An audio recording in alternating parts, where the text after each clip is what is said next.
Mobile use कसा करायचा, त्याचा वापर किती करायचा, कसा करायचा. मोबाईल म्हणजे आज झालेला रोग आहे. काय रोग आहे महाराज, तो फार मोठा रोग आहे. जेवढी प्रगती तेवढी अधोगती असते महाराज.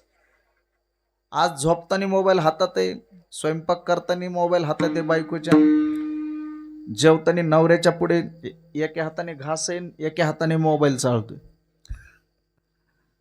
बायकोने ताटच काढून घेतलं, बघावं म्हटली काय करते. रानात झाडाखाली जेवत होती गार उन्हाळ्यात, ताटच काढून घेतलं. हे मोबाईलच्या नादात खालची माती खायला लागलं, माती. एवढी विचित्र अवस्था. 2-4 घास मातीचे हाणले ना सणासण.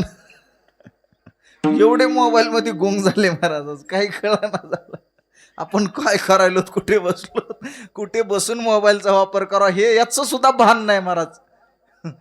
संडास बाथरूम मध्ये बसल्यावर सुद्धा तिथे सुद्धा मोबाईल आहे हातामध्ये.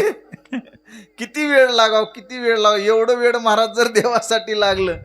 मुक्ताबाई झाली वेडी, पदर प्रपंचाचा फाडी, पदर